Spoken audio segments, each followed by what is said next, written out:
जैसे सूर्यदेव अपनी प्रिय पत्नी संध्या देवी से मिलने जा चुके हैं।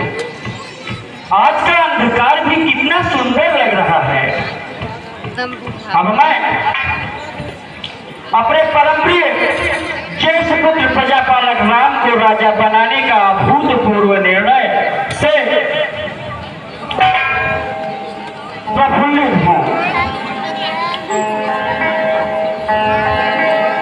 अपने दीर्घकालीन कार्यभार से सेवानिवृत्त इस सुखद समाचार को हम महारानी कैकेयी के पास पहुंचाता हूँ।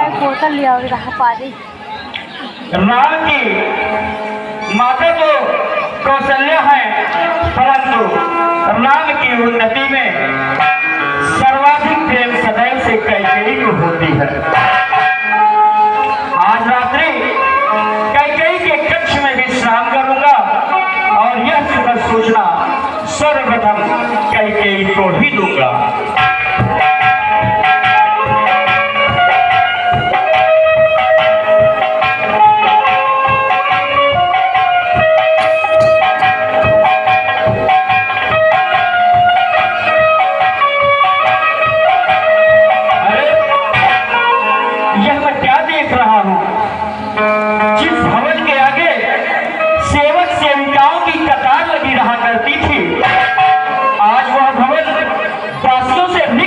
महसूस कर रहा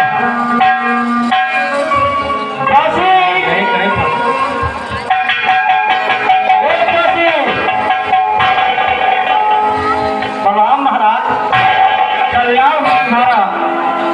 बताओ दासी, इस समय महारानी कैकेयी कहाँ पर होंगे?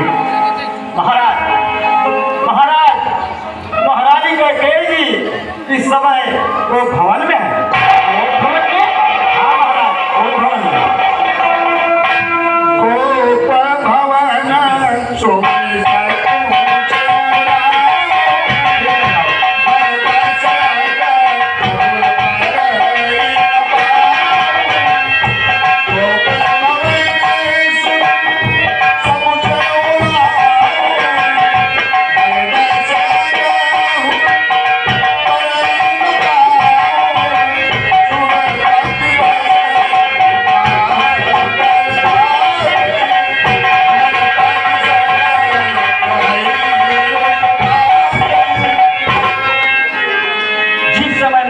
कैकेयी को अपने भवन में उत्सव मनाना चाहिए।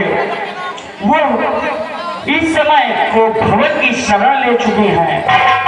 कारण क्या हो सकता है?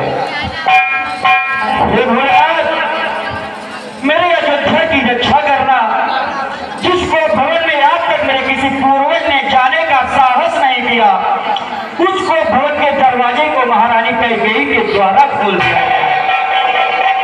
रक्षा करना भोलेनाथ, रक्षा करना।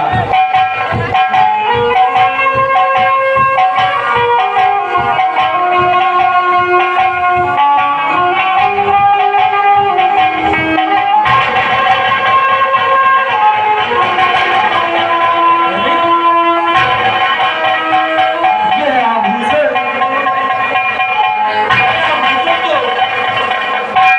महारानी के हाथों में सुशोभित होते थे। आज उनकी यह दीनहीन दशा,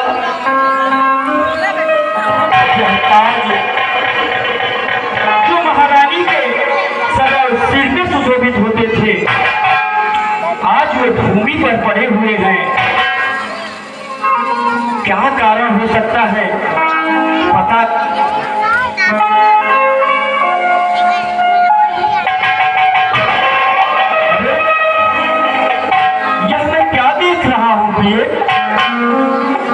जिसके मुस्कान से दर्शक के हृदय में फूल खिल जाते हैं, वो आज को भवन में, जिसके चेहरे की चमक से दर्शक मन प्रकाशमान हो जाता है, वो आज इस अंधकार में प्रिय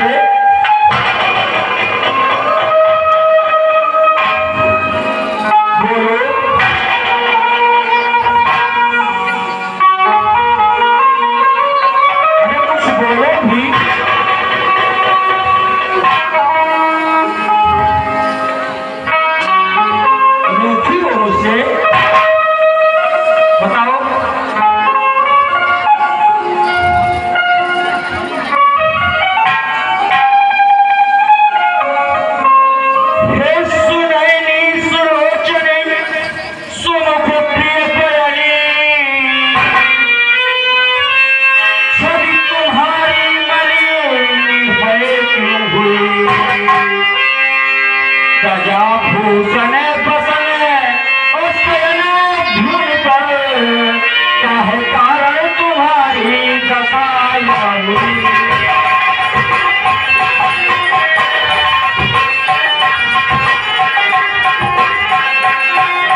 बताओ सही व्याकुल है स्थिति हो मेरे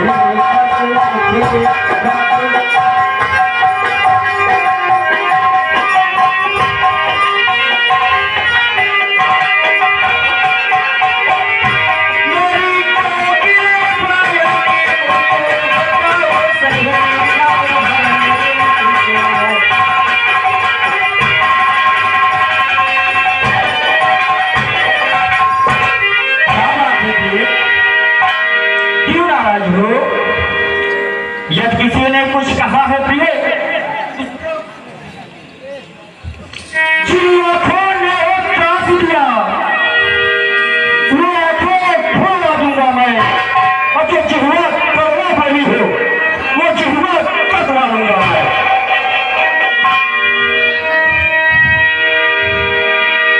प्रिय यदि तुम्हें किसी ने कभी वचन कहे हैं तो हम उसके जिह्वा तक करवा लूंगा। या किसी ने तुम्हें कुटिल निगाह से देखे हैं तो मैं उनकी दोनों आंखें निकलवा लूंगा। बोलो क्या बात है प्रिय, तुम तो जानती हो सूर्य का चक्र जहां तक घूमता है वहां तक की सारी पृथ्वी मेरे अधिकार है।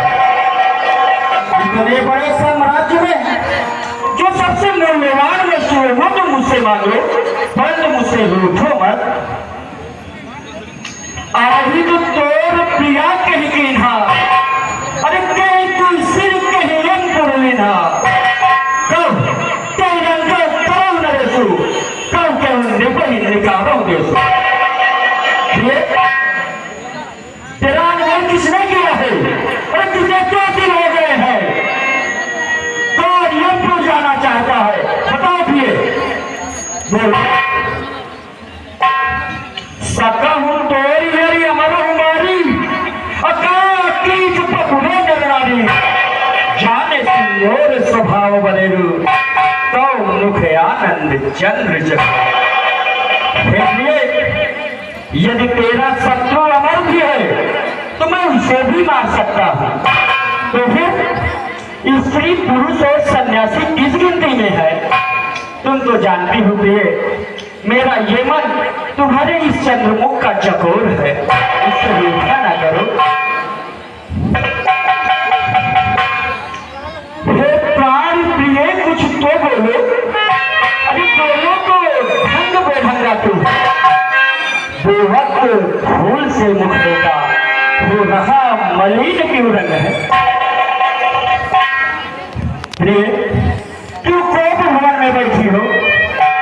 क्यों सारी तुमको पल पल है जो तुम्हें प्राणों से प्यारा है उसका एक दीपक है। चलो चलो सोलह श्रृंगार करो, चलो चलो सोलह श्रृंगार करो। क्यों धूल धूल करी तो हो रानी क्या संकट है बोलो? क्या संकट है, क्या पीड़ा है, क्या इच्छा है मानो रानी? बताओ ये लटके मोती क्यों बिखरे हैं? क्यों मार मार मन मचला है?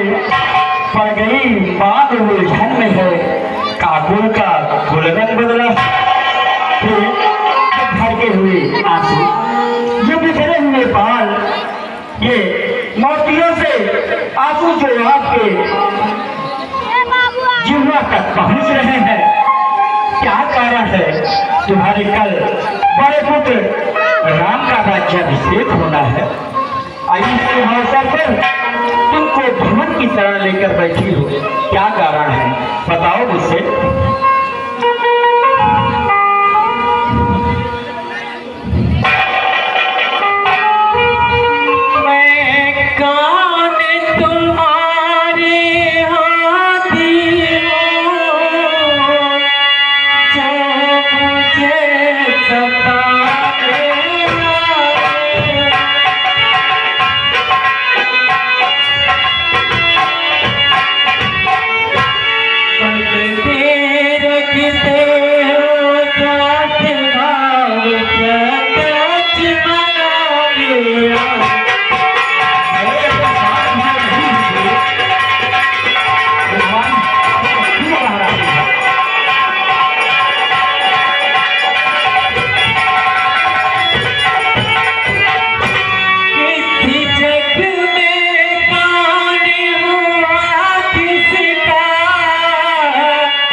महारानी तुम कहबे लीना और कब मांगे कब वही नहीं दीना। सनमान मांग कर रानी जी पूछो अपने उन पदियों से, प्रियतम की प्रिया इसी से है, भरती हो जिन्हें मोतियों से। ऐसे वैसे से मत मांगो महारानी, और मांगो उससे जो पूरा हो, जो सदा मान का प्रेमी हो, जो सदा बात का सच्चा। अच्छा अच्छा यह सब बातें जाने दो, बतलाओ तो क्यों रोती हो? अरे तुम तो फूलों सी हंसी थी, क्या हुआ क्या हुआ आप जो रोती हो? बोलो। हाँ, दर्शक और ध्यान देंगे, बहुत ही सुंदर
तो महारानी जरा सी मान के लिए इतनी बड़ी भूमिका बनाने की क्या आवश्यकता थी?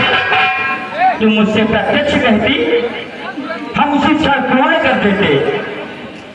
कोई भवन की शरण लेने की क्या आवश्यकता पड़ गई? सुनो, तुम्हारे इन दो वरदानों की स्थिति मेरी स्थिति में कुछ नहीं है, तो पर तो कोई चीज नहीं, जितने भी चीज चाहे ले लो। मैंने सीखी है नहीं नहीं, जो भी मन को भाए ले लो। महारानी हम उन राजाओं में से नहीं है जो मोदी पर सेन हो, वह सब धोखा में डूबे है। जो कहा किया, जो दिया दिया, बस एक बात मर्दों में। हम रघुवंशी राजा है महारानी, जो कहते हैं उसे करते हैं, आपको मानना हो।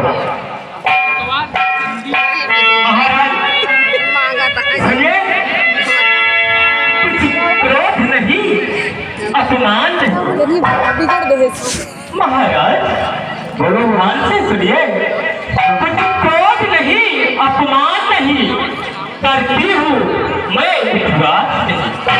सत्ता यह है मुझको तो पुरुषों पर है विश्वास नहीं। ऐसे बात मत बोलो महारानी। चिकनी चिकनी चुपड़ी बातें कहकर मुझे अपना काम मत बहकाओ। सच्चे हो सच्चे हो सच्चे हो रघुवंशी को सौगंध रात की खा जाओ। बस महारानी बस, ये क्या बोल गई तुम?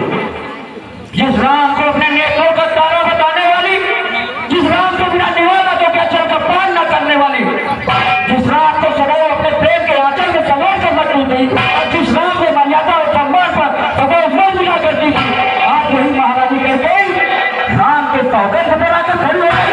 हाँ, जिस राम पर परिहार जाती थी, पहुंचा उगाती थी कि कहीं मेरे राम को नजर न लग जाए, आज उसी महारानी कह गई को राम पे सौगंध की जरूरत पड़ गई।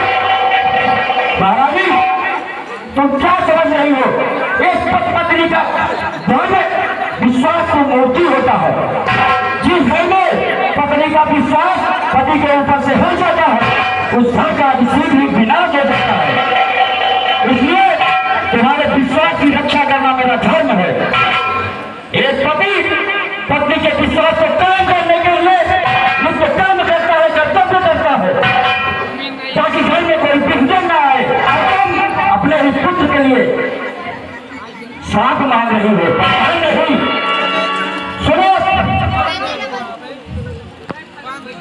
आकाश के तारे चाहे पृथ्वी में बिखर जाए और पृथ्वी के जीव चाहे आकाश में भर जाए, मारे समुद्र में हो चाहे पहाड़ों में बदल जाए, हम वह नहीं है बात से जो अपने भर जाए। परमात्मा तो वो है अनुचित नहीं होगा, धर्म से पिछले नहीं होगा। महारानी,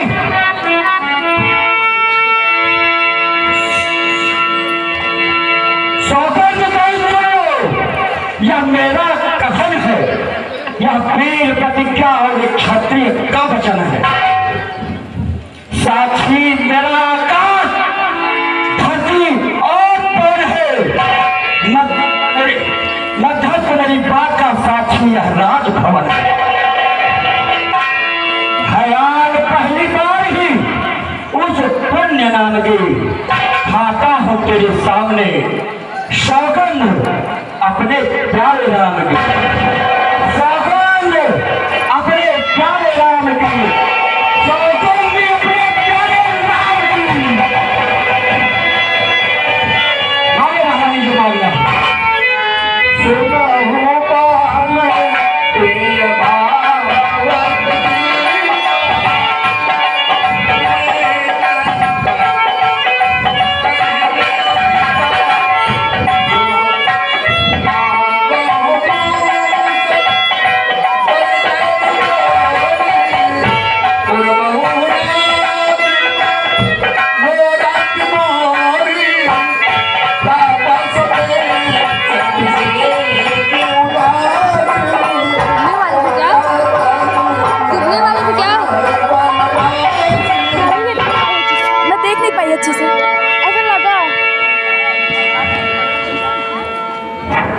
महारानी, तुम जानती हो चारों पुत्र परिजन और प्रजा सब तेरे बस में है। इसमें मैं यदि कपट करके कहूं तो हे भामिनी, मुझे की सौगंध है। अब तुम अपने मन में मौका बेमौका विचार कर लो और अपने मन को भाने वाली बात मुझसे मांग लो। महाराज, मैं जानती थी आप हमसे बहुत स्नेह करते। महाराज, जब आपने राम की सौगंध खा ही ली है तो महाराज मुझे यह भी बता दो कि मैं इन दोनों वरदानों में से पहला वर कौन सा मांगू? यही वाला मांग लो महारानी।